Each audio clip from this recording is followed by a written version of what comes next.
विश्व के सभी मेरे साथियों को राजरत्न अम्बेडकर की ओर से जय भीम, नमो बुद्धाय। द बुद्ध इज धम्मा के 47वें एपिसोड में 47वें भाग में आप सभी लोगों का स्वागत है। धम्म क्या है ये हम लोग देख रहे हैं, और जैसे कि हमने इस पाठ की शुरुआत की थी तभी शुरुआत में बता दिया था कि धम्म क्या है। इसके 6 चैप्टर्स हैं। 5 चैप्टर कल तक हम लोगों ने देख लिए है कि धम्म क्या है। आज धम्म क्या है इसका आखिरी चैप्टर है। यह भी चैप्टर समझने के लिए बहुत मुश्किल है। काफी आसान तरीके से समझाने की मैंने इसमें कोशिश की है। इंग्लिश बुक जो रेफर कर रहा है वो बहुत कम ऐसे लोग होंगे जो इसका अर्थ समझ पाते होंगे। तो इसका जो टाइटल है, to believe that karma is the instrument of moral order is Dhamma. ये विश्वास करना, ये मानना कि कर्म ये मोरल ऑर्डर यानी नैतिकता का क्रम, नैतिकता के क्रम का इंस्ट्रूमेंट, साधन ये कर्म है, ये मानना धम्म है। अब इसमें हम लोगों को 2 चीजें सीखनी होंगी या 2 चीजों को जानना होगा। मोरल ऑर्डर यानी नैतिकता का क्रम क्या होता है और कर्म क्या होता है, यानी कर्म किस तरह से नैतिकता के क्रम का, कर्म और क्रम ये साउंड इसका दोनों सेम है लेकिन दोनों का अर्थ बहुत अलग अलग है। कर्म, कम्मा, कर्म और क्रम, ऑर्डर। तो नैतिकता के क्रम का कर्म ये कैसे साधन होता है ये आज हम जानेंगे। और जो इसको मानेगा, जो ये मानता है कि नैतिकता के क्रम का साधन कर्म है, वही धम्म है। तो नैतिकता के कर्म को जानने से पहले भौतिक विश्व का भी एक क्रम होता है। कर्म और क्रम में बहुत उलझन होती है बोलते समय। जो भौतिक विश्व का क्रम है, ऑर्डर है, वो इस उदाहरण से आप स्पष्ट हो जाएंगे कि विश्व की किस तरह का क्रम विश्व में होता है। जिस तरह से तारों का ये मंडल होता है, सूर्य मंडल होता है, ग्रहों का मंडल होता है, और उनकी गति और उनका कार्य ये पहले से ही तय होता है, ये पहले से ही निश्चित होता है। तो वो सूर्य, तारों का वो क्रम माना जाता है। उसी तरह से मौसम का एक क्रम होता है। एक मौसम जाता है तो दूसरा मौसम आता है, नियमित क्रम से ये आते रहते हैं। उसी तरह से बीज का भी एक क्रम होता है। बीज से पेड़ उत्पन्न होता है, फिर पेड़ से फल उत्पन्न होता है, और फिर फल के बाद बीज उत्पन्न होता है। ये इसे कहते हैं विश्व का क्रम, भौतिकता का क्रम। जिस तरह से भौतिकता का क्रम होता है उसी तरह से मानव जीवन में ये जो क्रम बताया गया है, इसे बौद्ध परिभाषा में नियम कहा गया है। ये जो ऑर्डर है ये लॉ है, ये एक नियम है, कानून है। ये कानून कहा गया है। ऐसा कानून जो नियमित क्रम से उत्पन्न होता है, जो नियमित क्रम उत्पन्न करता है, जैसे ऋतु, सीजन, ऋतु का नियम, जैसे बीज का नियम। तो बौद्ध परिभाषा में इसे कानून कहा गया है। उसी तरह से जिस तरह से ये भौतिक कानून है, भौतिक क्रम है, उसी तरह से मानव समाज में भी एक क्रम होता है जिसे कहते हैं नैतिक क्रम। मगर यह उत्पन्न कैसे होता है? जैसे बीज से पेड़ उत्पन्न होता है, पेड़ से फल उत्पन्न होता है, और पेड़ फल से फिर बीज उत्पन्न होता है। तो ये मानव समाज में ये जो कानून लागू है ये कैसे उत्पन्न होता है और इसे कैसे कायम रखा जाता है, इसे कैसे मेंटेन किया जाता है, इसे कैसे लागू किया जाता है या बनाए रखा जाता है। जो लोग भगवान पे विश्वास करते हैं उनके लिए इस सवाल का जवाब बहुत ही आसान है। उनके लिए इसका जवाब ढूंढने में कोई कठिनाई नहीं होती। उनका जवाब होता है कि उनके हिसाब से ये जो नैतिक क्रम है ये दैवी या ईश्वरीय व्यवस्था से उत्पन्न होता है और भगवान या ईश्वर इस नैतिक क्रम को बनाए रखता है। भगवान ने ही विश्व को बनाया है। विश्व का निर्माण किसने किया है? तो भगवान ने किया है और भगवान ही विश्व का कर्ता धर्ता है। नैतिक और भौतिक, फिजिकल ऑर्डर और मॉरल ऑर्डर, ये दोनों भी इस दोनों कानून का निर्माता, इन दोनों कानून का लेखक, ऑथर ये भगवान है। उनके हिसाब से नैतिक कानून ये इंसानों के भलाई के लिए, ये इंसानों के भलाई के लिए है, क्योंकि इसे भगवान के मर्जी से बनाया गया है या भगवान के मर्जी से इसे खोजा गया है। इंसान भगवान के आज्ञा का पालन करने के लिए ही बाध्य है। उनका सिर्फ पालन ही इंसान को करना है भगवान के आज्ञा का, क्योंकि उसी ने इंसान को बनाया है और उसी ने इस नियम को बनाया है। और भगवान के आज्ञा का पालन करने से ही नैतिकता का यह क्रम बना रहता है। यह मॉरल ऑर्डर मेंटेन कैसे होती है? तो भगवान के आज्ञा का पालन करने से ही नैतिकता का क्रम इस दुनिया में, इस ब्रह्मांड में बना रहता है। जो ये मानते हैं कि भगवान ने ही नैतिक क्रम की व्यवस्था कायम की है, वो उनका मुद्दा साबित करने के लिए इस तरह की ये सारी बहस, इस तरह के सारे मुद्दे उपस्थित करते हैं। इस तरह का स्पष्टीकरण बिल्कुल भी समाधानकारक नहीं है, सैटिस्फैक्टरी नहीं है। अगर नैतिकता के कानून ये अगर भगवान से ही उत्पन्न हुए होते और अगर नैतिकता का क्रम इसका आगाज, इसकी शुरुआत अगर भगवान से ही है और इसका अंत भी अगर भगवान से ही है और इंसान को भगवान के आज्ञा का पालन करने के अलावा करने से कोई छुटकारा ही नहीं है, इंसान को सिर्फ भगवान के आज्ञा का पालन ही करते रहना है, तो फिर दुनिया में इतनी अनैतिकता क्यों फैली हुई है? तो फिर दुनिया में इतनी अशांति क्यों है, अव्यवस्था क्यों है?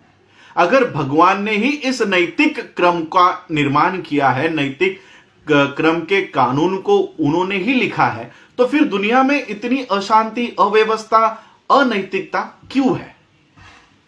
इस ईश्वरीय कानून का अधिकार है ही क्या?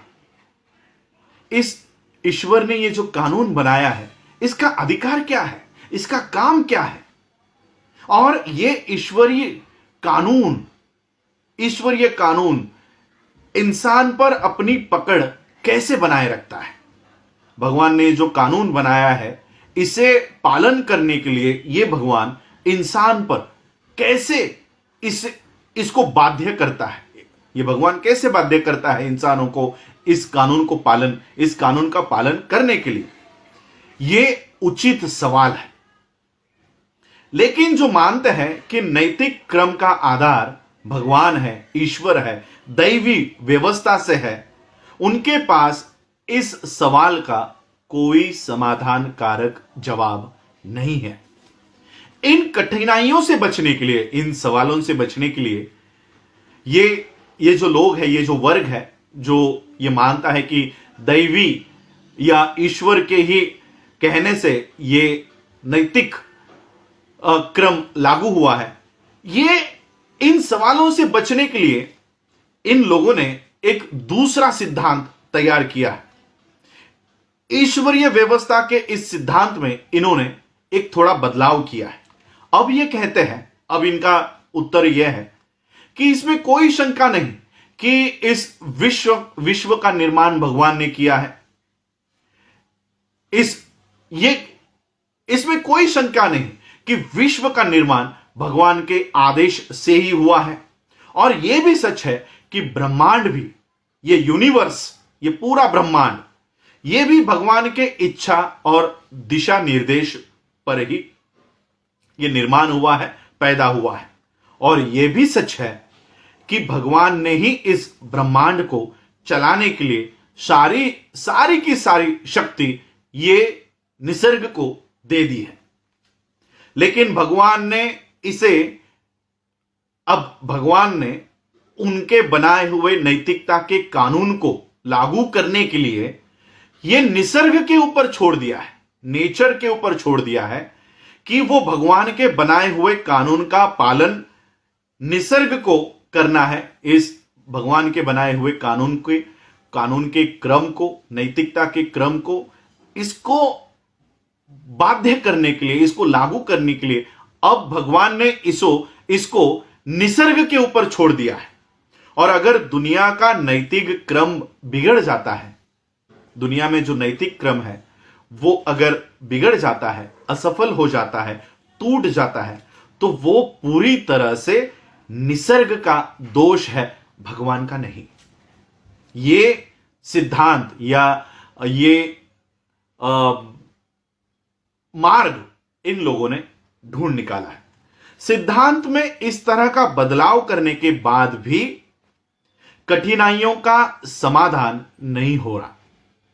इन जो कठिनाइयां हैं उसका समाधान नहीं होता। सवाल फिर भी रह जाता है कि भगवान अपने ही बनाए हुए कानून को या भगवान अपने ही बनाए हुए नैतिकता के क्रम को निसर्ग के ऊपर लागू करवाने के लिए कैसे छोड़ सकता है? क्यों छोड़ सकता है? क्यों छोड़ देगा? ऐसे निकम्मे भगवान का, ऐसे इंग्लिश में इसको एब्सेंटी गॉड, यानी जो भगवान उपस्थित ही नहीं है, ऐसे निकम्मे भगवान का फिर क्या काम है? जो जवाब तथागत बुद्ध ने दिया है कि नैतिक क्रम कैसे बनाया या उसको कायम रखा जा सकता है, वो पूरी तरह से इन सभी सिद्धांतों से अलग है। जो अब तक सिद्धांत हमने बताए हैं, जो भगवान पे विश्वास करते हैं, उनके जवाबों से पूरी तरह से तथागत बुद्ध का जवाब पूरी तरह से अलग है। उनका जवाब काफी सीधा साधा और समझने के लिए सरल है। ये तथागत बुद्ध कहते हैं ये कम्म नियम ही है जो ब्रह्मांड की नैतिकता को बनाए रखता है, जो ब्रह्मांड के नैतिक क्रम को बनाए रखता है, लागू रखता है। और कोई भगवान इस नैतिकता के क्रम को बनाए नहीं रखता। ये कौन बनाए रखता है? कम्म नियम।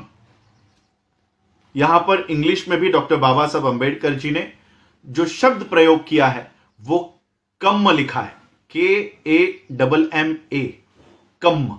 कम्म का अर्थ कर्म, कर्म के नियम।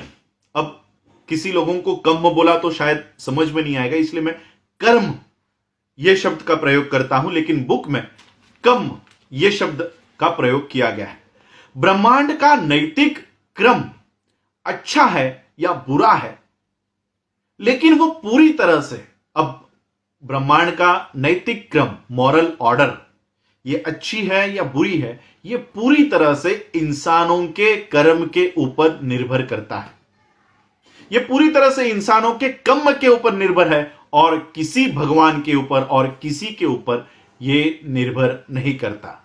कर्म मतलब इंसानों की क्रिया, कर्म मतलब जो इंसान काम करते हैं, जो इंसान का कर्म है, जो एक्शन, ह्यूमन एक्शन है, उसी का मतलब कर्म है। और विपाक का मतलब क्या होता है? विपाक का मतलब है जो कर्म करने के बाद जो परिणाम आते हैं उसे कहते हैं विपाक। अगर नैतिक क्रम अच्छा है तो उसका मतलब है कि इंसानों का कर्म अच्छा है, और अगर नैतिक क्रम बुरा है तो इसका मतलब है कि इंसानों का कर्म, इंसान अकुशल कर्म कर रहा है।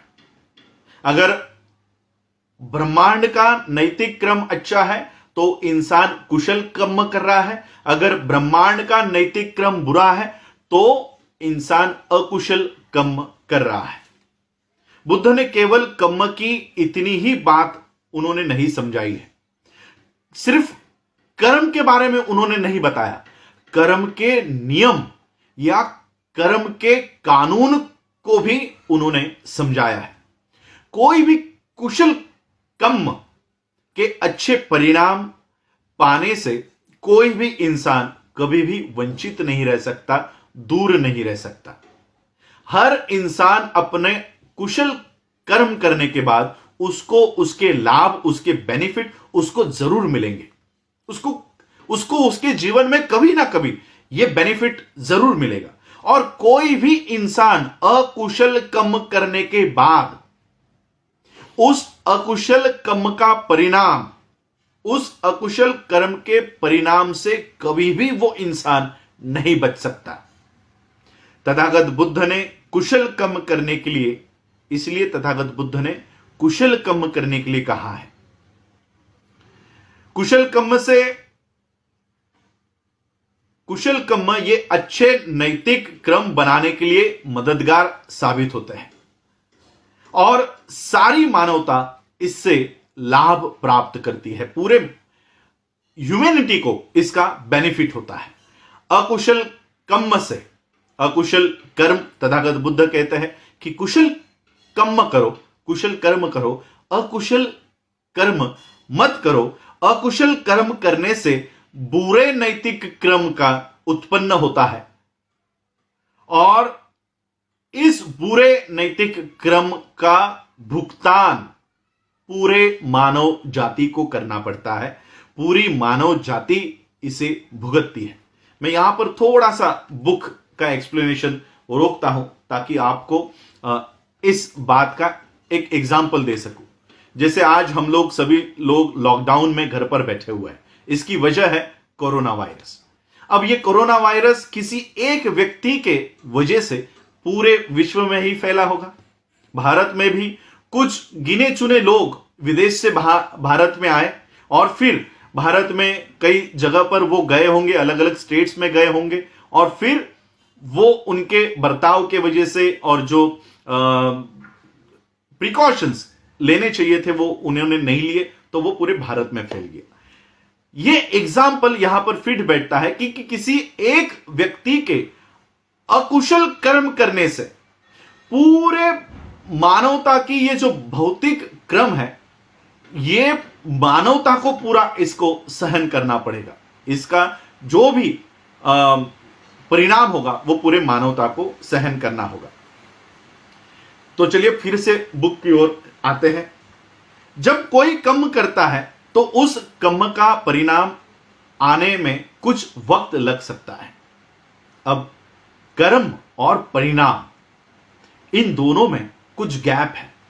कर्म करने पर परिणाम होने में कुछ वक्त लगता है और तथागत बुद्ध ने इन तीन चार वक्तों का विभाग तथागत बुद्ध ने बताया है। इसी दृष्टि में कर्म या तो दिट्ठ धम्म वेदानीय कर्म, फिर से एक बार मैं दोहराता हूं, दिट्ठ धम्म वेदानीय कर्म यानी तुरंत परिणाम देने वाला कर्म, ऐसा एक्शन जिसका परिणाम ये तुरंत आ जाता है।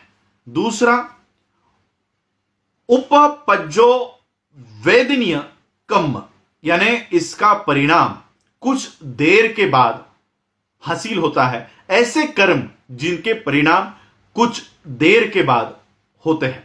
और उसके बाद अपौरापर्य वेदानीय कर्म यानी ऐसे कर्म जिसका परिणाम अनिश्चित समय पर प्राप्त होता है। कर्म यानी कर्म अहोसी कर्म भी हो सकता है। अहोसी कर्म मतलब अहोसी कर्म के अंतर्गत ऐसे कर्म जिनका कोई परिणाम ही नहीं है, ऐसे कर्म जिनका कोई परिणाम नहीं। अहोसी कर्म के अंतर्गत वो सभी कर्म आते हैं जो बहुत कमजोर होते हैं, जो बहुत नाजुक होते हैं, जिनका प्रभाव बहुत ही कम होता है।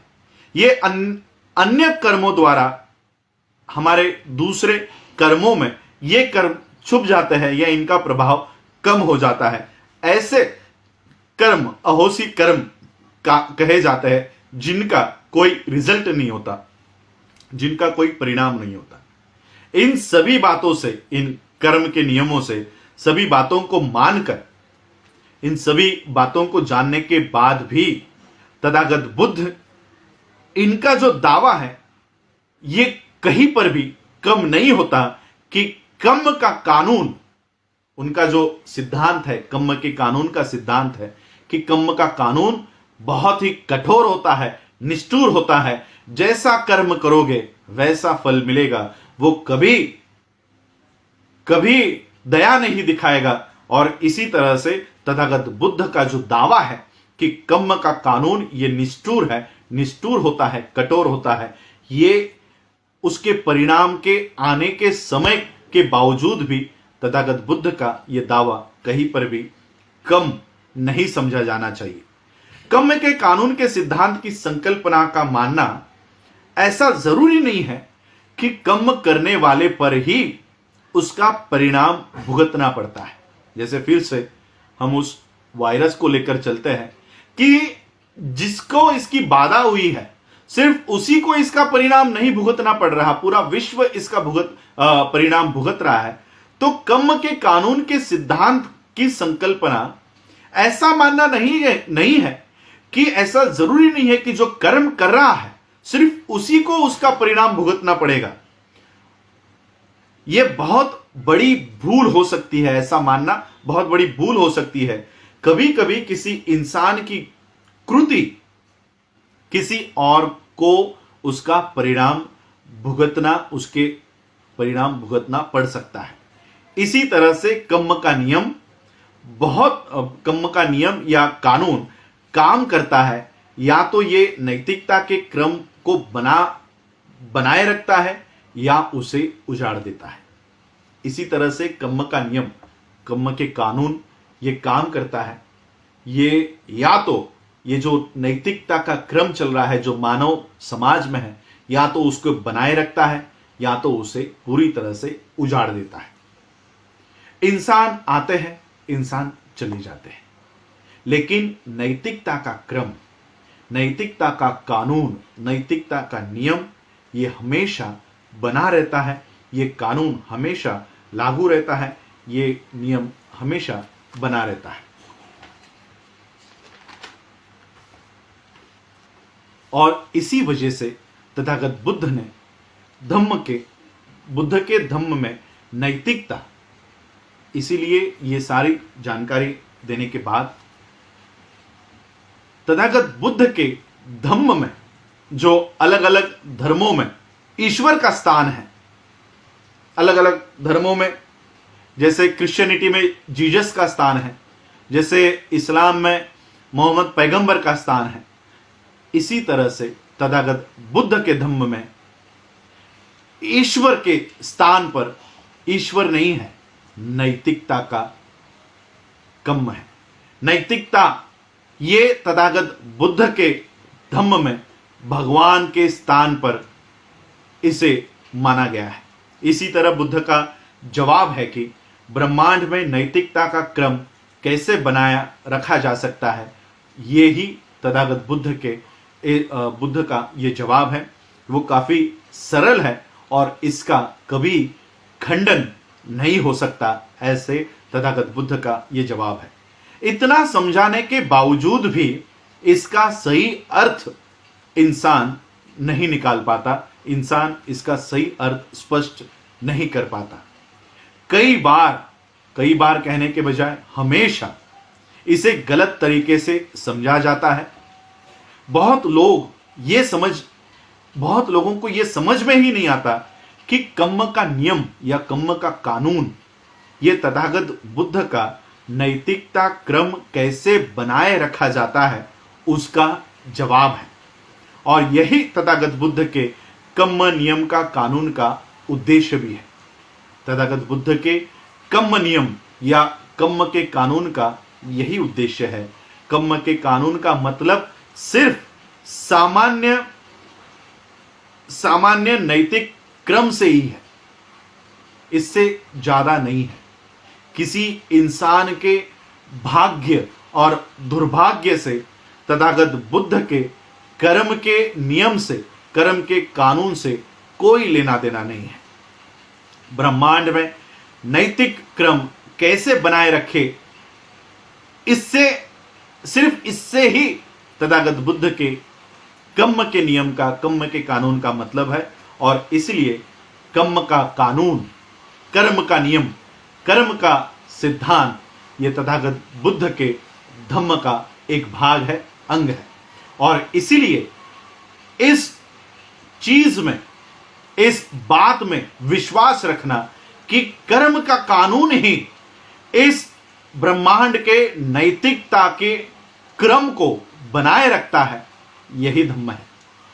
जो लोग इसे मानते हैं कि अपने ही कुशल और अकुशल कर्म से मानव जाति के इस कर्म के, इस नैतिकता के क्रम को बनाया जा सकता है, यही मानना धम्म है। आज आप लोगों ने मुझे सुना, इसके लिए आप सभी लोगों का आभार। और इसी चैप्टर से धम्म क्या है यहां पर समाप्त होता है। कल से हम धम्म क्या नहीं है ये जानेंगे। आप लोगों ने मुझे सुना, उसके लिए आभार, धन्यवाद। जय भीम, जय भारत, जय बुद्ध।